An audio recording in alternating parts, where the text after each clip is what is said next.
Hi, this is Rabbi Rich Fagan, and I'm glad to see you again this week. In one of the readings we did last week, Rabbi Jeff Shine brought an example of a triangle, where he feels like the teacher and the text sometimes work together against the student. We've all experienced that. It is where the religious authority intones the prayer and tells us exactly what it means, and leaves us just passive hearers. Many schools and houses of worship have now moved to the other paradigm, where the teacher and student work together to deal with the holy meanings and think about maybe the contradictions and the challenges implicit in the text. And that's what we're looking for. We don't simply read a text, we transact with it. It changes us in some way, and as we talk about it and use it, we change the text too. So how do we do this? What do we teachers have to do to help students transact with tefillot so they feel the text, they want to sing it, witness to its truth, as we said last week? Well, we have two jobs to start with.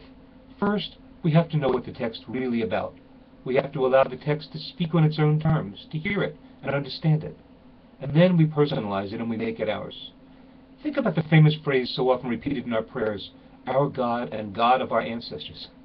If we only recite the words without putting anything of ourselves in, we're just praying to the God of our ancestors.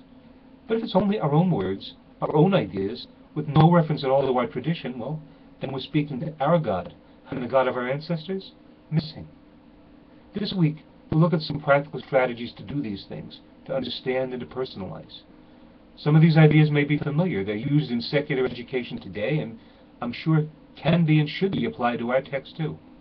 We'll work on how to hear what our prayers are really saying, and last week's text detective exercise pointed in that direction. And we'll work on feeling the text to be our own, expressing ourselves inside the tefillot. And last week's Vishamru through pictures previewed that.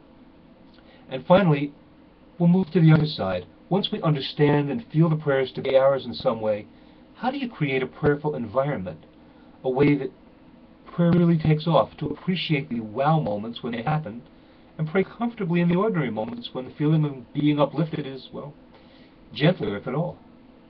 And remember, for our students, for any of us, if we don't feel the immediacy of God, and that's hard to do, we can still connect spiritually if we think about Rabbi Jeff Shine's advice, and remember that in addition to feeling that connection with God, there are other ways we Jews feel that spirituality. We can feel it in a feeling of belonging to the Jewish people. That's also spiritual.